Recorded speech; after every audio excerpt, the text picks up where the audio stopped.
Hey, what's up guys? This video is going to be about how role availability works for infantry squads within Scriptum. Most of the role system is fairly intuitive, but there are some less obvious rules in the system that you may not know about. Scriptum as a whole doesn't do much to explain game mechanics, so I thought this kind of explanation could be useful. I'll start by just going over the basics for the newer players and then get into some of the more intricate details between all of the playable factions. I'd also like to mention that this video applies only to the current state of the game and could change in the future. These are the basic role availability rules for an infantry squad. The first member is obviously the squad leader. Then, when the second member joins, one medic and the rifleman class become available to the squad. I'd like to note that there is never a limit to the number of riflemen in a squad because it acts as a default role for the players. Now, as the third member joins, they will have the same options as the second member with the limit of one medic still applying. So at least one, or both if they choose, need to be a rifleman. Once the fourth member joins, the squad gains additional access to a radio man, machine gunner, or two if you're on the French team, and one specialized class. With the fifth member, the squad gets its second and final specialized role. These specialist roles include anti-tank kits, snipers, grenadiers, light mortars, sappers, and the Fallschirmjäger FG-42 rifleman. Finally, as the sixth member joins, the squad becomes fully activated and gains access to an additional medic for a total of 2. There are no further changes to role availability with members 7, 8, and 9. You should also know that once you get a role, you can keep that role even if the squad size drops below the threshold required to unlock that specific role, so long as you don't switch out of it. This is all fairly straightforward and doesn't cause many problems. However, I'd like to focus a bit on the specialist roles because this is where I see most of the confusion on squad composition. The most common scenario I hear is a squad asking for someone to go anti-tank to deal with a tank, or similarly to go marksman to deal with a machine gunner or sniper. However, confusingly, those classes may not be available to the 2 squad members occupying the current specialized roles. A common conclusion I've heard to this problem is that certain combinations of classes aren't allowed. For example, you can't have a light AT if you have a grenadier, or you can't have a marksman if you have a sapper and a light mortar, and so on. But the truth is, there are no limitations on specialized combinations.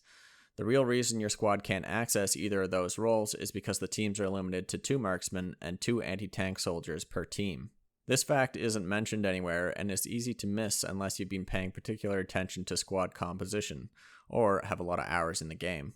It also means that your squad may not have access to an anti-tank or marksman role unless someone who is occupying the role in another squad switches to a different role. So for squad leaders out there, you may actually have to call in an anti-tank soldier from another squad to deal with the problem. What will often happen, particularly with the marksman kit, is the first 2 squads will fill both of their 2 specialized roles with marksman and AT because they are the most desirable. This also means that if you want to play one of these 2 roles, your best chance is to join one of the first 2 squads created at the start of the game. These team-wide role limitations were added for the sake of balance, otherwise there would be too many snipers and AT soldiers running around. I'll start with the British 1st Airborne and Polish Brigade. These 2 units have the most straightforward squad composition and don't introduce any confusion to the basic rules I mentioned before. There is actually a 3rd British unit called the 30th Corps, but they are exclusive to armored game modes, so aren't relevant to this video. One thing worth mentioning for infantry squad leaders is they get access to the Sten in addition to their Enfield rifle after one person joins the squad. Also, as you can see, unlike the marksman and light AT, there are no limits to the number of grenadiers, sappers, or light mortars on a team. This is a rule which is applicable to all other factions in the game sharing similar roles as well. The British squads have actually been the target of some nice changes recently. The radioman was given the M1A1 carbine to replace the Sten, while the light mortar received the Sten in place of the Lee Enfield. The British light mortar is also the only light mortar with a smoke round option, which can be useful. These changes help address some of the weapon variety issues with British teams, and greatly increases the effectiveness of the light mortar role. And as a side note for any new players, there's actually no difference between the 1st Airborne and Polish Brigade apart from the emblem, if you were wondering. They share the same weaponry, roles, and uniforms, and are only used to represent different map layers where historically appropriate. These units' biggest strengths are their fast-firing high-capacity Enfield rifles, lethal Piats and gammon bombs, and the ability to have up to 3 submachine guns in a squad.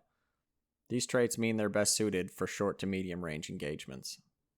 Then we have the Americans with their 3 subunits, which all share the same squad roles. The 3 units have unique uniforms, but are otherwise functionally the same. Like the British and Polish, the squad leader gets access to their Thompson submachine gun after the first squad member joins, but are otherwise limited to the M1 Garand. Along with the American commander and logistics leader, the infantry squad leaders are also the only class to get red smoke grenades. So if you see one, it means a squad leader is probably nearby. Like the French, the Americans have access to multiple rifleman roles, one with the M1 Garand and the other with the M1903 Springfield. Unfortunately, the Springfield is currently hardly a viable choice because apart from a few extra rounds, you sacrifice semi-automatic fire, 3 rounds per clip, and it currently has no bayonet, which can actually be useful with bolt-action rifles. There is also no noticeable difference in accuracy or damage between the 2 guns, and the roles share the exact same equipment.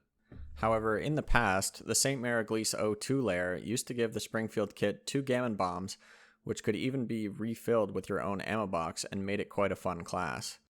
But at some point, the gammon bombs were removed from both the Springfield Rifleman class and the squad leader on that specific layer, possibly because they were a bit overpowered. But it's a unique role variation to keep an eye out for, and is something that could happen to other roles in the future. The American units, like some of the other factions, get access to 2 machine gunner variants, with the Browning M1919A6 and the Browning automatic rifle.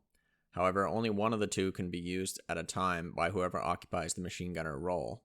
The American units are also the only faction in-game that doesn't get access to a light mortar specialized class, though that isn't much of a disadvantage given the challenges of using light mortars. Something else that's easy to miss are the 2 bazooka variants, the M1A1 and the M9A1.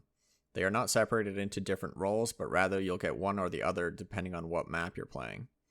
The main differences between them are the sights, ranging, and reload times, but the damage model should be identical. The M1A1 has longer elevation presets and a faster reload, but uses iron sights, while the M9A1 has an optical sight, but with shorter elevation presets and a longer reload. Because there is a difference of 50 meters in the default elevation, they can actually feel quite different in terms of trajectory, so it is something to watch out for. The M9A1 was introduced in September 1944, so won't be found on any D-Day maps, but is found on some Market Garden maps and probably any that they add after that point in the war. Overall, the US squads excel at medium to short range, with their biggest advantage being the semi-automatic firepower of the M1 Garand. This advantage also means they're arguably the strongest faction in the game. Like the Americans, the Germans also have 3 subunits in the Wehrmacht, 9th SS Panzer, and the 6th Fallschirmjäger Regiment. They each have unique uniforms and share all the same roles apart from one.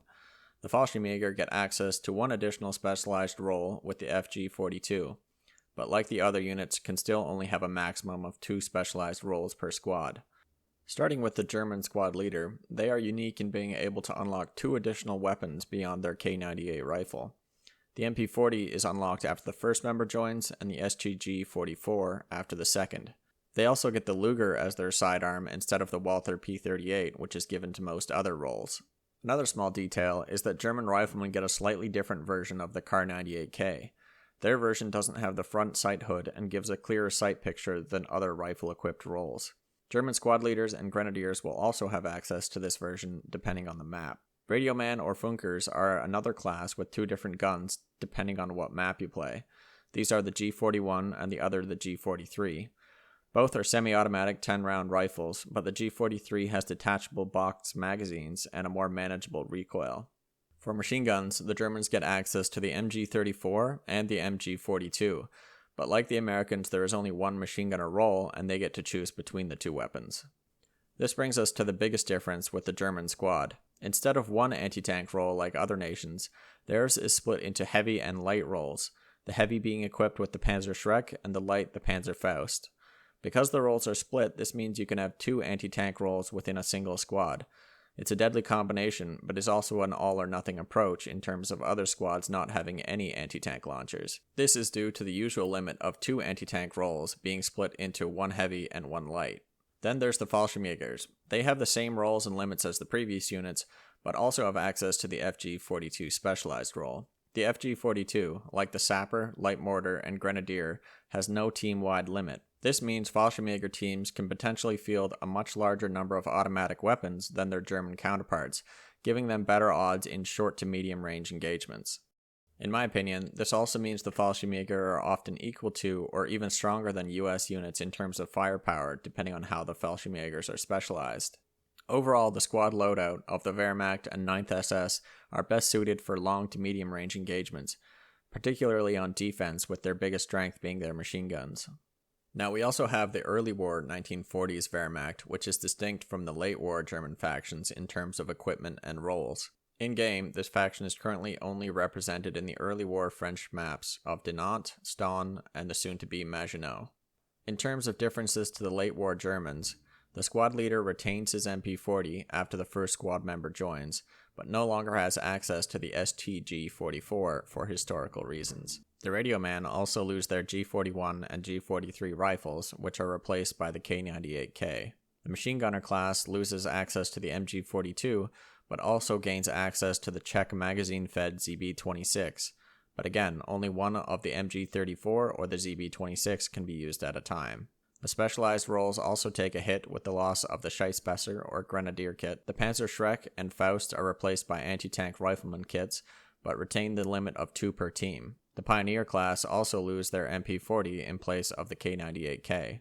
Overall, these changes mean less sustained firepower, so much so that pistols become a much more viable option at close ranges. This idea is furthered by early war's access to the C96 pistol, which has a higher capacity and much more manageable recoil than the late war P38s.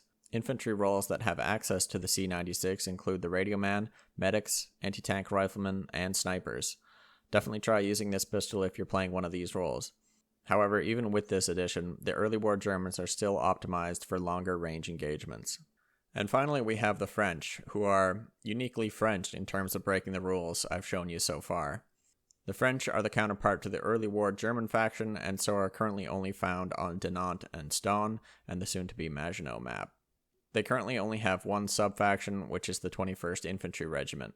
Starting with the squad leader, French squads have access to the MAS 38 submachine gun right away and do not require other squad members to unlock it like all previous factions. But similar to other factions, they can still choose to use a rifle at any time. The French also have 3 rifleman type classes to choose from. However, one of them is truly useless and serves no function as far as I can tell. The recruit or recruit role has the same Lebel rifle and grenades as the Fusilier, but has no morphine and no ammo box. I've never come across a situation that limited the number of Fusiliers on a team, so the recruit seems to serve no purpose. It's possible that some limit on the number of Fusiliers on a squad or team exists, but I've never encountered it. So I can only assume that the recruit role was added for some sort of historical reason related to the French preparedness or lack of trained soldiers. That leaves the 2 Fusilier variants as the only real choice. One is equipped with the Lebel, and the other with the Berthier rifle. Both have nice open sights and roughly equal damage as far as I can tell. The main difference is their magazine capacity and reload times. The Lebel can hold up to 9 rounds, but has a very slow reload, whereas the Berthier has up to 6 rounds, but can reload much faster with 5-round clips. The Berthier also doesn't have a bayonet currently though, which is worth considering. There is a third French rifle called the MAS 36, but it is given to roles like the medic and squad leader. Overall, the French rifles are slower in terms of bolting and reload times compared to other rifles, but are otherwise similar in terms of damage. The biggest difference with French squads is their 2 machine gunner roles. Unlike other factions where only one machine gunner must choose between 2 different guns, the French have 2 machine gunners with different weapons in the same squad. These 2 roles, the Chauchat and the MAC 2429, both have a limit of 2 per team, which means there is a maximum of 4 machine guns per French team. This machine gun limit is unique to the French role system, whereas all other factions have no restrictions on machine gun quantity. Because there can be 2 machine gunners in a squad, it also means that you can have multiple squads without any machine gunners if 2 squads decide to fill both roles. Consequently, this can significantly hamper or boost a French squad's ability to lay down automatic fire. Moving on, like their counterparts, the French only have access to 4 specialized roles, with the standard limitations in place. Their Boys AT rifle seems to have a slightly lower penetration at around 20mm versus the Germans' PCB-39's 25mm. The Boys AT rifle is faster firing though due to its magazine feed. Both AT rifles have a default zero of 300 meters, so keep that in mind when using them. Another noteworthy point is the range potential of the French light mortar, which is significantly more than either the British or German versions at 420 meters. That equates to an advantage of roughly 150 meters. Overall, the slow rate of fire of French weapons means it's in their best interest, even more so than the Germans, to favor longer range engagements. This video took a bit of research, so if you found it helpful or interesting, please consider leaving a like or subscribing to the channel. But that about sums it up. If you've got anything to add or questions on the content of this video, leave a comment below and I might be able to help you out. I'll see you in the next one.